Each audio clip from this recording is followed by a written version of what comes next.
Agora nós vamos estudar o texto. Lucas, capítulo 5. Peço que os irmãos já vão abrindo lá. Evangelho de Lucas, capítulo 5. Eu vim pensando, meus irmãos, enquanto vocês estão abrindo o texto, eu vou comentar que eu vim pensando em que hora fazer uma reflexão com vocês. E eu vou fazer agora, de início, peço que os irmãos pensem um pouquinho. Imaginem, todos vocês, eu acredito, têm uma profissão ou são bons ou hábeis em alguma coisa. Cada um de vocês vai saber muito bem disso. Daquilo que você é muito capaz. Você se acha satisfatório. Às vezes até mais, um sentimento pecaminoso mesmo. Confesso que eu tenho isso.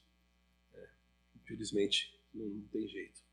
Mas, meus irmãos, o que eu quero que vocês pensem a respeito disso, muitas vezes, naquilo que somos bons, no que fazemos muito bem, tem sempre alguém que é referência. Alguém que conhece mais, que às vezes a gente se espelha para se aprimorar e cada vez melhor desenvolver o que fazemos, não é? Se essa pessoa chegasse e nos dissesse, olha, não faça assim, faça assado, certamente faríamos, porque sabemos, respeitamos e conhecemos o que essa autoridade naquilo que faz muito bem. Faríamos. Agora, se de repente chegasse até você um desconhecido e dissesse, faça assim, como será que responderíamos a isso? Alguém que você nem conhece, nem sabe o que faz, e se faz muito bem isso.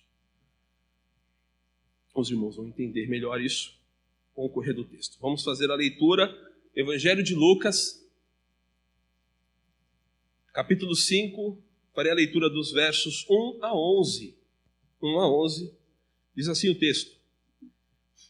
Aconteceu que, ao apertá-lo a multidão para ouvir a palavra de Deus, estava ele junto ao lago de Genezaré e viu 2 barcos junto à praia do lago. Mas os pescadores, havendo desembarcado, lavavam as redes. Entrando em um dos barcos, que era o de Simão, pediu-lhe que o afastasse um pouco da praia. E assentando-se, ensinava do barco às multidões. Quando acabou de falar, disse a Simão, faze-te ao largo e lançai as vossas redes para pescar. Respondeu-lhe Simão, mestre, havendo trabalhado toda a noite, nada apanhamos, mas sob a tua palavra lançarei as redes. Isto fazendo, apanharam grande quantidade de peixes e rompiam-se-lhe as redes. Então fizeram sinais aos companheiros do outro barco para que fossem ajudá-los. E foram e encheram ambos os barcos a ponto de quase irem a pique. Vendo isto, Simão Pedro prostrou-se aos pés de Jesus, dizendo, Senhor, retira-te de mim, porque sou pecador. Pois à vista da pesca que fizeram, a admiração se apoderou dele e de todos os seus companheiros, bem como de Tiago e João, filhos de Zebedeu, que eram seus sócios. Disse Jesus a Simão, não temas, doravante será pescador de homens. E arrastando eles os barcos sobre a praia, deixando tudo, os seguiram. Só até aqui. Bom, meus irmãos, esse texto é um texto muito bonito, muito maravilhoso. É tão maravilhoso que, se eu não me engano, na Bíblia de vocês deve estar escrito aí no subtítulo Pesca Maravilhosa, nessa perícope. Porque é maravilhoso mesmo. É algo que nós não contemplamos em nenhum outro evangelho, só no Evangelho de Lucas. Os evangelhos sinóticos são aqueles que caminham em paralelo, caminham todos juntos com uma mesma visão, né? Na realidade, como um todo, traz uma visão, mas com percepções ou pontos de vista diferentes. Eu falo de Mateus, Marcos e Lucas. João não. João ele vem de uma outra forma, ele vem com a visão daquele que andou com Cristo, e ele veio muito tempo depois, na tradição se entende assim. Embora os sinóticos caminhem com histórias parecidas, narrativas contadas de pontos de vista diferentes, no caso de Lucas, essa passagem não existe nos demais. Mas, ao olharmos para os demais, é possível perceber o momento que isso aconteceu. Há alguns que entendem que em Marcos capítulo 1, quando Jesus passa pela praia e chama Simão e André, seu irmão, para andarem com ele, então logo eles vão, tenha ocorrido neste momento. Só não foi descrito como foi aqui em Lucas. Outros já não entendem assim, podem até entender que foi um primeiro chamado que eles até obedeceram, foram lá, né, por terem ouvido o testemunho de outros a respeito de Jesus, porque ele já estava famoso nesse período, pela sua pregação, porque já estava operando sinais, né? E o seguiram, mas ainda não seguiram com toda a convicção. Eu procuro acreditar que tenha acontecido no mesmo momento, mas que aqui em Lucas nós temos uma descrição melhor deste ocorrido.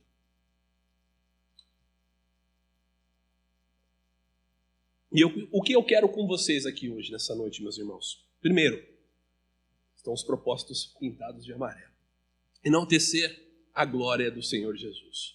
Não é possível observarmos esse texto, não é possível falarmos dos evangelhos sem enaltecer aquele que é o verdadeiro evangelho, que é o sentido do entendimento da salvação. O nosso Senhor. Não é possível falarmos dele e não enaltecer as suas glórias, as suas virtudes, as suas características. Mas eu também quero com isso, meus irmãos, chamar a atenção da igreja para algo em particular que temos dificuldades. Uma responsabilidade de sermos pescadores de homens.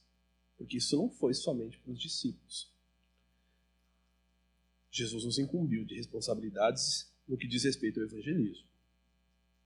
Mas antes disso, vamos só contextualizar um pouquinho, entender um pouco mais essa passagem. Em que momento que isso acontece? Se os irmãos voltarem uma página só nas escrituras de vocês, vão ver que a partir do capítulo 4, aliás, um pouquinho antes ainda, no verso 23 do capítulo 3, é quando inicia o ministério do nosso Senhor. Jesus acabara de ser batizado. E acontece aquele sinal extraordinário. Os céus se abrem, a pomba, o Espírito Santo em forma de pomba, desce sobre o Senhor Jesus, tipificando ali literalmente uma unção, e a voz de Deus o Pai em confirmação da satisfação que ele tem no Filho. Está logo em cima ali no versículo 22. Mas o 23 então diz assim: ora, tinha Jesus cerca de 30 anos e ao começar o seu ministério. Só até aqui, só para a gente entender. Então logo isso acontece, meus irmãos, o Senhor Jesus é levado por esse mesmo Espírito a ser tentado no deserto. Pelo diabo, pelo adversário de Deus, pelo nosso acusador. Tendo vencido toda sorte de tentação, é então que ele retorna. Os irmãos vão ver isso lá a partir do versículo 14. Então Jesus, no poder do Espírito, regressou para a Galiléia e a sua fama correu por toda a circunvizinhança e ensinava nas sinagogas, sendo glorificado por todos. Então Jesus aqui já está servindo no seu ministério de pregação. Sim, meus irmãos, pregação. Porque por mais que o Senhor Jesus realize os seus sinais, e eu tenho falado isso com a turma de catecúmenos, o milagre ele tem uma finalidade muito específica, que é a de confirmação acerca do testemunho que está sendo dado. O sinal ele não vem vazio, ou ele não vem ali para acontecer para glorificar tão somente aquele que operou o sinal. No caso de Jesus não haveria problema, mas não podemos esquecer que os apóstolos também operaram sinais em determinado momento. O sinal ele não tem fim em si mesmo, mas ele tem a finalidade de dar credibilidade àquele que anuncia, àquele que fala a respeito de Deus, para dar credibilidade. Seguindo ainda nessa trajetória, o Senhor Jesus, depois de ter na Galiléia, ele vai para Nazaré, a sua terra natal. E lá na sua terra natal ele é perseguido. Os irmãos vão acompanhar essa leitura a partir do versículo 16. Jesus vai até uma sinagoga, uma passagem muito interessante. Jesus ensinava nas sinagogas, os irmãos já estão vendo isso aqui. E nessa, ele teve a oportunidade de ler o livro de Isaías, o rolo de Isaías, no seu capítulo 61, que diz assim, no verso 18: O Espírito do Senhor está sobre mim, pelo que me ungiu para evangelizar os pobres, enviou-me para proclamar libertação aos cativos e restaurar a vista aos cegos, para pôr em liberdade os oprimidos. Meus irmãos, Jesus ele tinha autoridade de rabi, ele ensinava nas sinagogas porque ele aprendeu com os rabis e ele tem essa autoridade para poder ensinar. Depois de ter feito essa leitura, o texto vai dizer que ele, ao entregar para os administradores e se assentar, todos ficaram com os olhos fitos nele, esperando ele explicar a passagem. E a explicação que ele dá é esta.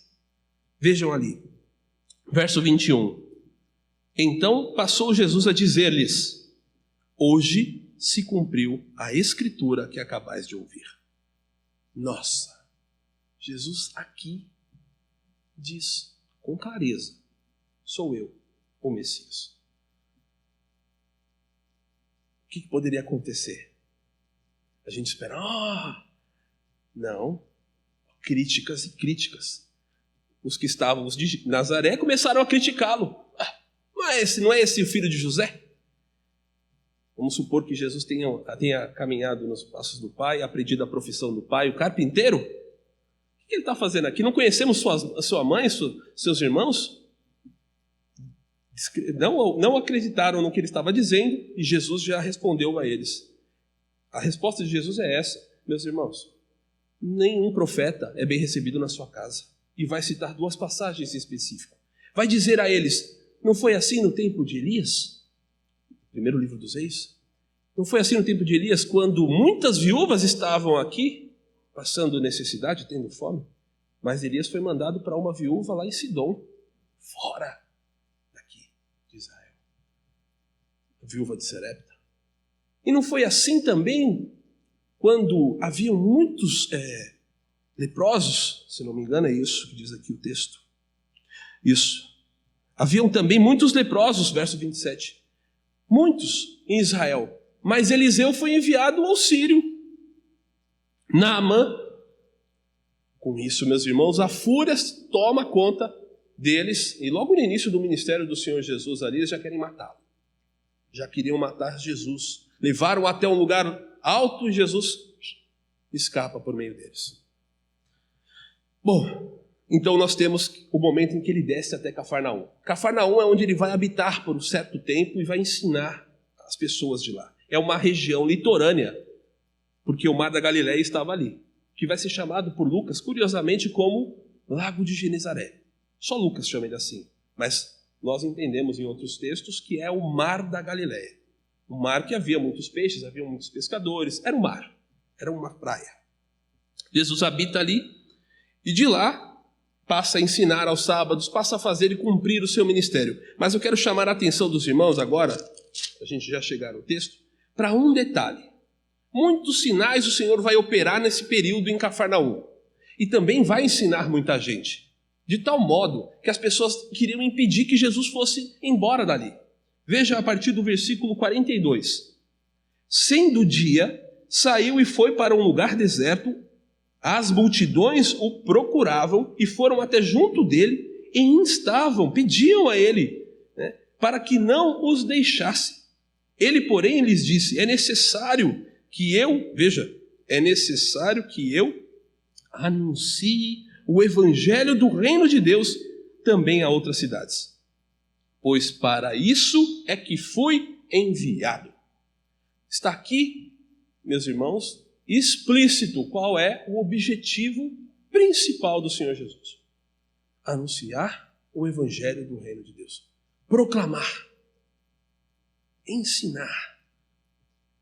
Os sinais, as curas, os prodígios aconteciam no seu ministério, como confirmação daquilo que ele vinha fazer e de onde ele procedia. Mas o seu objetivo primário é ensinar. E nós chegamos no ponto em questão, no texto que nós acabamos de ler.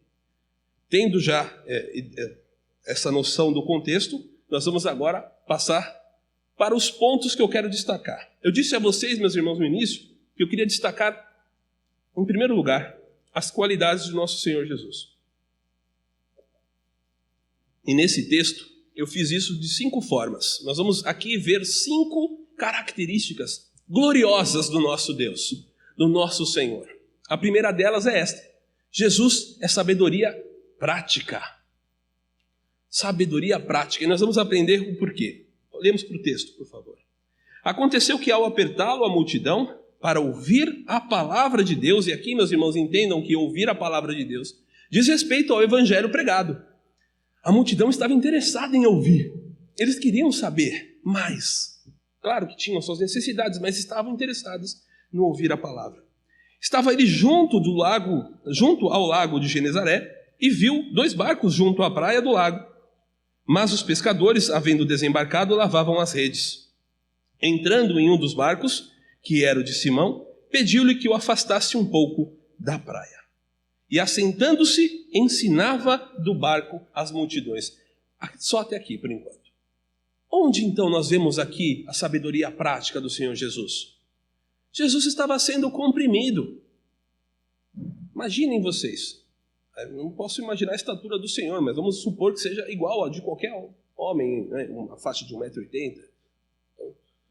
Ele não tem altura suficiente para falar mais aquelas pessoas. Não tinha mais jeito. O anúncio que ele fazia só podia ser recebido pelas pessoas que estavam na frente. O texto diz que ele estava sendo cada vez mais apertado pelas pessoas. A sabedoria dele se dá justamente em fazer uso do instrumento lá do barco para se afastar e até uma distância onde ele pudesse com clareza ter a noção de quem estava recebendo e poder a forma até acústica de falar. Os músicos vão saber dizer melhor do que eu, que é a forma acústica dele falar ao povo para que pudesse ouvir. Ele tinha que cumprir o seu chamado. Ele tinha que cumprir a sua missão principal, a de anunciar a palavra. Mas aí está a sabedoria dele, de fazer do mar um púlpito, praticamente. Isso vale muito para nós, especialmente os pregadores. Nós que estamos aqui, os pastores, os presbíteros. Da importância de vocês, irmãos, da igreja poderem estar bem acomodados numa distância adequada para poderem ouvir a mensagem que está sendo ministrada. Mais do que isso, né? Isso vale muito para a gente. O cuidado que nós temos que ter com a forma de falar. Por isso que é importante a gente destacar esse lado do Senhor Jesus com a percepção e o distanciamento. Mas mais do que isso, ele faz uso de quem? Jesus não fez isso à toa. Tinha muitos barcos, mas ele pegou o de Simão e o trouxe consigo no barco. Fez-o participar. Foi convidativo. Trouxe aquele que faria uso, certamente, como seu discípulo, mas já o convidou e trouxe para participar. Foi sábio nesse sentido também. Mas os irmãos vão falar, mas Jesus já conhecia Pedro para fazer isso? Porque chegar no barco e de repente já subir? Jesus conhecia sim, meus irmãos. Aqui mesmo no texto aqui de Lucas, capítulo 4, a partir do versículo 38 e 39, Jesus havia curado a sogra de quem? Olha lá. A própria sogra de Pedro. Pedro já tinha visto Jesus. É possível nós entendermos, olhando para o Evangelho de João, a partir do seu capítulo 1, verso 42. Essa passagem não precisam abrir, meus irmãos, eu vou falar para vocês. André tinha acabado de ouvir o testemunho vindo de João Batista acerca de quem era Jesus Cristo. E saiu correndo. Falar para o seu irmão, encontramos o Messias. Seu irmão era Pedro, Simão Pedro, irmão de André. E foram logo ter com Jesus. E nesse momento é que Jesus vai chamar Pedro de Cefas, né? Que é o mesmo significado, tem o significado de Pedro. Simão, seu nome é Cefas, Pedro, pedra. Então Pedro sabia quem era Jesus, percebendo a dificuldade, então faz uso dos instrumentos, usam o barco para poderem ir, para que Jesus pudesse pregar e ensinar. Então logo isso acontece, o que ele faz na sequência? E eu já quero destacar a segunda qualidade do Senhor aqui. Nós falamos a primeira sobre sabedoria prática. Mas o Senhor Jesus não é só sabedoria prática. Ele é sabedoria profunda. Notem lá. Vamos ver o texto. Verso 4. Quando acabou de falar, disse a Simão, faze-te ao largo. E o significado disso, irmãos, é vá a águas profundas. Aqui o português, ele não ajuda muito. Vai a águas, vamos sair daqui mais profundo. Vai profundo, águas profundas.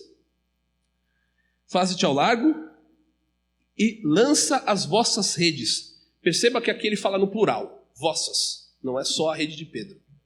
Provavelmente Pedro tinha ajudantes. Esses ajudantes podia ser até seu irmão, seu pai. Podia até ser os filhos de Zebedeu, que aqui são relacionados, né? Tiago e João, os irmãos, também serão chamados discípulos. O que acontece, meus irmãos, é que nesse chamado, Jesus está montando o seu time, a sua equipe de discípulos. Então todos ali são pescadores. Então ali, Jesus fala para que ele lance as redes para pescar. Ele deu ordem a Pedro. E Pedro é relacionado, ele é destacado aqui de uma forma especial, né? E o texto vai dizer que os companheiros de Pedro, a mesma palavra para companheiros aqui é usada lá no final, nessa mesma perícope, nesse mesmo trecho que nós lemos, como sócios. Ele tinha sócios. A palavra companheiros no original e sócios é a mesma tradução. Está chamando a atenção que eles eram ali uma equipe de trabalho.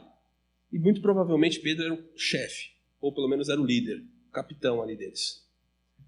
E ele diz, saiamos daqui e lance as suas redes para pescar. E a resposta de Pedro é essa.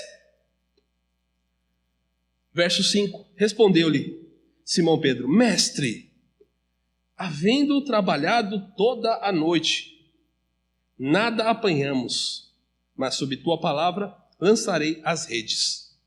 Queridos irmãos, a palavra aqui no original, como usado para toda a noite, havendo trabalhado o toda a noite, é uma forma completa.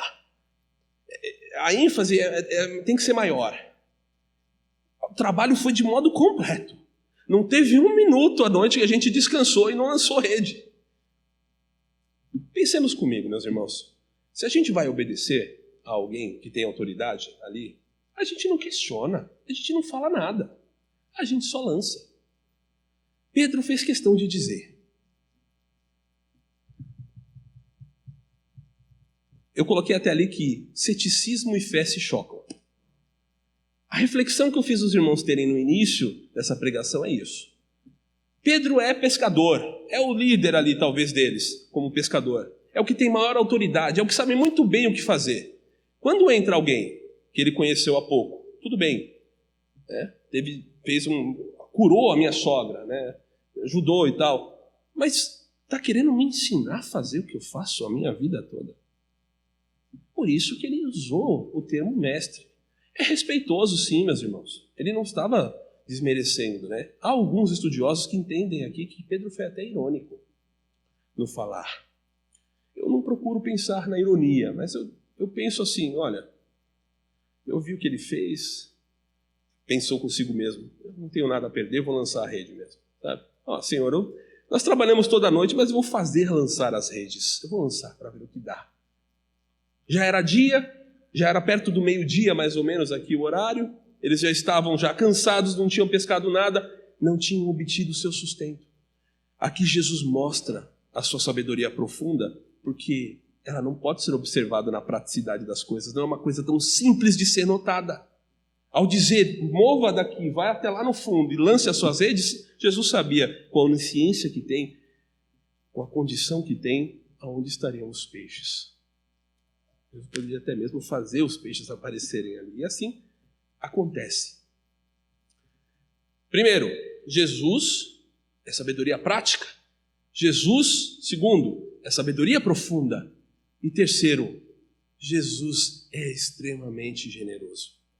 Muito generoso, meus irmãos. Porque agora vem o resultado daquilo. Vou jogar a rede, vamos ver se sai alguma coisa, não tenho nada a perder. O resultado está aqui, versos 6 e 7. Diz o texto: isto fazendo, apanharam grande quantidade de peixes e rompiam-se-lhe as redes. Então fizeram sinais para os companheiros do outro barco, para que fossem ajudá-los. E foram, notem só, meus irmãos, encheram ambos os barcos, a ponto de irem a pique. E aqui o português talvez não ajude também. Entendam que quase que eles afundam, de tão cheios, estufados que eles ficaram. Eu me emociono quando eu penso assim, sabe? Eu fico imaginando Pedro, naquela arrogância que nós temos. Nós somos assim. De saber fazer o que a gente sabe fazer, ninguém mete o bedelho, ninguém fala nada. Quando ele lançou as redes e quando começou a puxar, já não tinha mais força para puxar. O que está acontecendo? Nós trabalhamos a noite toda. E ele subiu no barco e agora, de repente, as redes quase se rasgam. De tão cheias, tão estufadas que elas estavam, meus irmãos. E Pedro começa a puxar e sinaliza, e aí, está aí o que acontece. Copiosa generosidade. Por quê, meus irmãos? Porque Jesus agora estava dando a eles o seu sustento. Podem ter certeza, meus irmãos, que os discípulos não estavam ali trabalhando ou pescando por hobby, como às vezes a gente faz, sabe? Vou pescar. Não era, não. Eles estavam trabalhando e não tinham conseguido nada. Iam voltar para suas casas de mãos vazias. Provavelmente ver as suas famílias e falar, não deu certo hoje, não veio peixe. Mas agora, 2 barcos estufados, quase que afundaram. Jesus é generoso. Quantidade de peixes apanhadas, os barcos quase que afundam. Voltando, sabedoria prática, sabedoria profunda do nosso Senhor. O que mais? Quem falou? Copiosa generosidade e agora indescritível majestade. É indescritível, meus irmãos. E é a resposta que Pedro vai dar diante de tamanho sinal. Vamos ver o texto. Vendo isto, verso 8, Simão Pedro prostrou-se aos pés de Jesus, dizendo, Senhor, retira-te de mim, porque sou pecador. Pois à vista da pesca que fizeram a administração, se apoderou dele e todos os seus companheiros, bem como Tiago e João, filhos de Zebedeu, que eram os seus sócios. Só até aqui. Meus irmãos, a expressão da palavra de Pedro agora muda. Se não havia uma respeitabilidade no início, talvez, a quem era de fato o Senhor Jesus, existia sim o respeito de mestre como autoridade para pregar.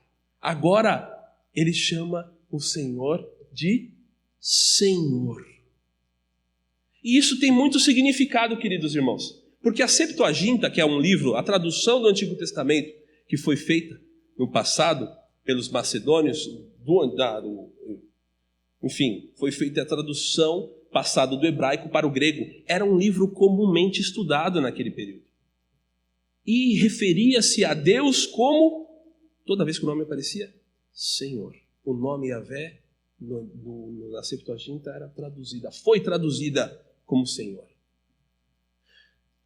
Muitos vão dizer para você chamar o nome de Deus pelo nome, meus irmãos. Os testemunhos de Jeová, por exemplo, né? Não dá para falar o nome de Deus. Primeiro que ele é impronunciável, se você for olhar para o texto hebraico. E segundo, que o próprio judeu, naquele período, chamava-o de Senhor. Não há nada de errado em chamá-lo de Senhor. Mas voltando para o texto aqui em questão, o que Pedro está fazendo agora, com a sua atitude de se prostrar e pedir o afastamento dele, é o reconhecimento da sua divindade. Por um lapso, uma iluminação, Pedro reconhece de Jesus ali a sua divindade, a sua majestade. E diz, aparta-te de mim, Senhor, porque sou pecador. As ações dos demais acompanham a de Pedro. Como eu disse no início, pode ser que Pedro fosse o seu líder. O líder normalmente já se prostrando, os demais também percebendo isso, acabam se prostrando também. Ou não diz o texto que se prostraram, mas o sentido do respeito e o temor, como diz o texto aqui, que se apoderou de todos eles, estava ali. Todos eles, então, foram tomados disso. A pergunta que eu faço aqui, como que isso pôde acontecer? Como que Pedro pôde chegar a essa conclusão, meus irmãos? A primeira é a de que as suas certezas foram abaladas. Pedro foi confrontado naquilo que ele mais sabia fazer, Assim como a gente, muitas vezes, nós somos confrontados quando nós somos confrontados naquilo que nós mais sabemos fazer, isso nos choca. A questão aqui é que o sinal foi extraordinário. E tudo isso não veio acompanhado de vazios, tá, meu irmão? Isso não foi somente a generosidade do Senhor para a alimentação deles. Mas tudo isso vem em confirmação ao que Jesus estava fazendo. E o que Jesus estava fazendo antes de fazer o sinal? Anunciando, pregando. O sinal vem confirmar o que o pregador está fazendo. O Senhor Jesus, então, tem a sua confirmação por meio da pregação que ele fazia. Acerca do evangelho do reino de Deus. Também eu preciso dizer, meus irmãos, que como em outra passagem nós vamos ver, e agora eu não me recordo da passagem, eu não anotei, mas quando Jesus confronta os seus discípulos e pergunta a eles, quem dizem que eu sou?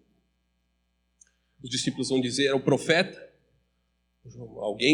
o profeta Elias, né? Mas e vocês, Jesus vai perguntar, vocês discípulos, quem diz que eu sou? Pedro toma a frente e diz, tu és o Cristo, Filho do Deus vivo. A resposta de Jesus é muito clara. Se do céu não tivesse vindo isso, você não saberia dizer. A ação do Espírito de Deus já age sobre Pedro. E nesse lapso de iluminação, ele já demonstra a sua credulidade. Só um parênteses aqui, meus irmãos. Olhando para o texto, vamos ler o texto e depois a gente faz esse parênteses. A partir da parte B do verso 10, depois do ponto. Disse Jesus a Simão, olha a resposta de Jesus diante do pedido de Pedro. Não temas. Doravante, serás pescador de homens. De agora em diante, vocês vão pescar homens vivos, né? Se a pesca ela era feita para consumo, os peixes morriam. Mas o sentido aqui que ele quer trazer é que agora a pesca de vocês vai pescar gente, homens vivos, para dar a vida com a mensagem que ele ensinaria para que eles pregassem. As redes do evangelho seriam lançadas e nós seríamos alcançados. Os peixes seriam alcançados.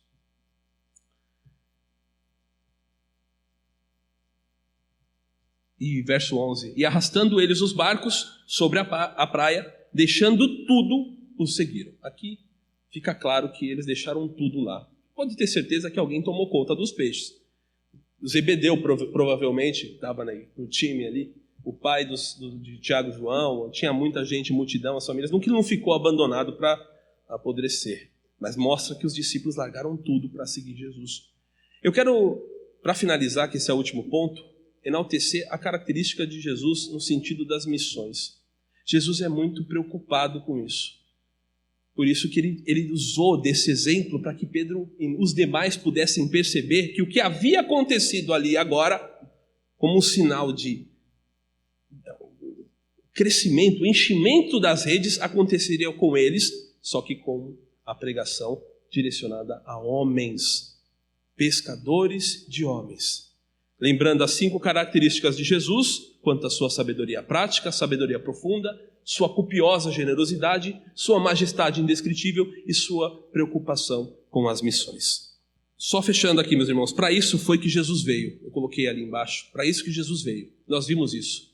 É a hora que ele diz, veio para pregar o evangelho. Ele foi enviado do Pai. Coloquei 2 versículos ali, Lucas 4, 18 e 10, 16. Enviado do Pai, meus irmãos, ali é exatamente o momento em que Jesus, no verso 16, 10, vamos abrir, o 4 está aqui fácil, 4, 18, para eu não falar sem saber. É a citação da profecia de Isaías, nós lemos ela já. Jesus foi enviado do Pai, em cumprimento a fazer a vontade do Pai. Eu não vou fazer a leitura dos próximos, mas os irmãos podem anotar e fazer a leitura em casa. Ainda que isso tudo, queridos irmãos, custasse um alto preço dele. No capítulo 12, verso 50, é quando Jesus vai falar acerca do cálice que ele ainda haveria de receber. Mas tudo isso, queridos irmãos, deve redundar para a glória de Deus, e eu faço questão que os irmãos abram no texto. Lucas 17, verso 18.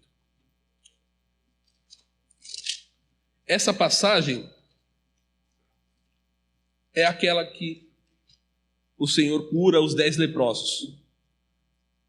Mas vejam só, o sinal ele não tem que ser vazio, ele não é feito para ser vazio, ele não pode ter o fim em si mesmo.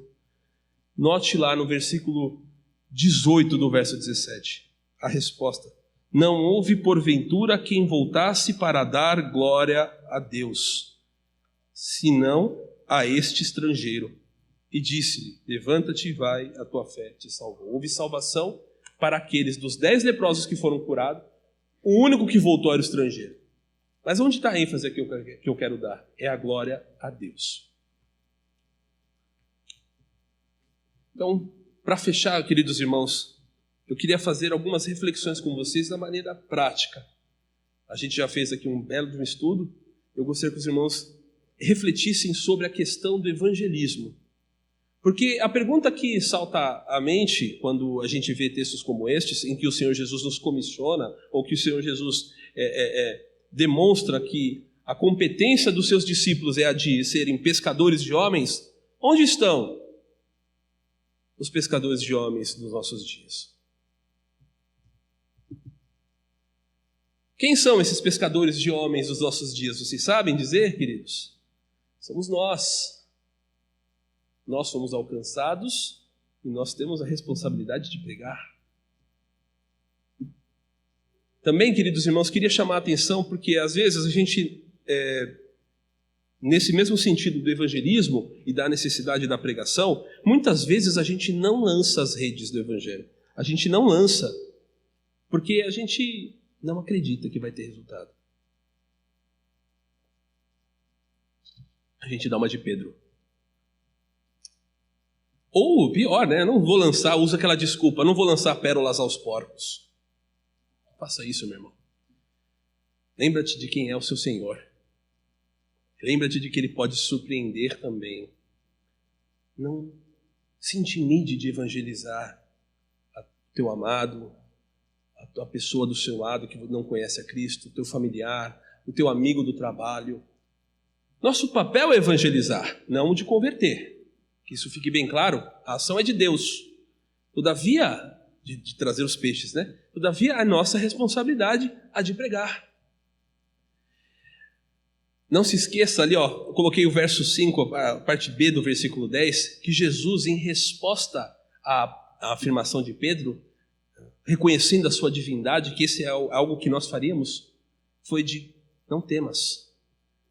Quando os demônios reconhecem a autoridade de Jesus, o que ele fala? Cala-te e sai dele. Mas quando os seus reconhecem a sua divindade e se assombram, não temas. O Senhor se aproxima da sua igreja. O Senhor se aproxima do seu povo. E é isso que Ele faz conosco, meus irmãos. Quando Ele nos comissiona, quando Ele está conosco.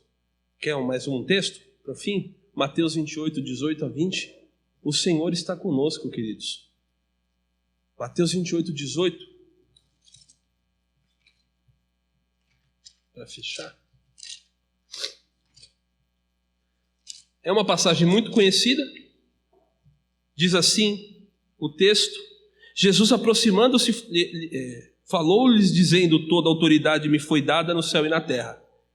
Ide, portanto, e fazei, olha só, ide, portanto, e fazei discípulos de todas as nações, batizando-os em nome do Pai, e do Filho e do Espírito Santo, ensinando-os a guardar todas as coisas que vos tenho ordenado. Mas mais do que isso, é o finalzinho do texto. E eis que estou convosco todos os dias, até a consumação dos séculos. Então pode ter certeza que no seu barquinho de pescador, o Senhor Jesus vai estar lá. Cumpra o seu papel, lance as redes. Que Deus abençoe a igreja de Santo André e faça da gente pescadores de homens. Vamos orar, meus irmãos? Senhor nosso Deus, nós te damos graças, ó Pai, pela Tua palavra, porque pudemos contemplar a beleza do Teu Filho em 5 características, mas há inúmeras que nós poderíamos destacar aqui, Senhor Deus. Há inúmeras, ó Pai, mas especialmente, muito especialmente na Sua divindade, porque mesmo sendo todo-poderoso Deus, como diz o próprio texto do apóstolo Paulo, deixou parte da sua glória e esteve conosco aqui. Abriu mão no sentido de estar conosco, humilhando a si mesmo. Não precisava fazer isso, mas fez por amor. Fez por graça, Senhor. E estando nós junto desse Deus que é quem nos redime, quem nos perdoa, que faz o sacrifício para perdão dos nossos pecados, que entrega a si mesmo, o nosso temor, Senhor Deus, ainda assim Ele se aproxima de nós e nos diz: não temas. Ó Deus, que graça, que misericórdia, ó Pai.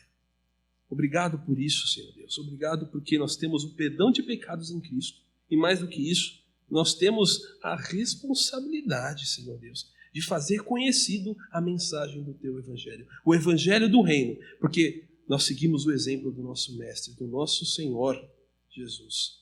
Foi para isso que Ele veio. E com isso, com esta mensagem, nós fomos alcançados hoje aqui. Hoje nós sabemos que nós temos o perdão de pecados e que temos esperança de uma vida eterna.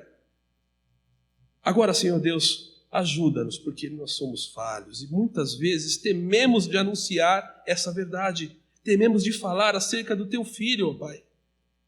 Tememos de falar sobre a salvação que temos nele. Ficamos muitas vezes envergonhados, não sabemos o que vão pensar da gente. Misericórdia, ó Pai. Ajuda a Tua igreja, fortalece a Tua igreja. Ensina a Tua igreja a pregar a Tua mensagem. Que o Senhor possa, como fez com Pedro, dizer ali, lance as redes, e a gente com coragem fazer isso. Fortalece-nos, Senhor Deus, encoraja-nos. A Tua igreja clama por isso. É em nome de Jesus que nós oramos. Amém.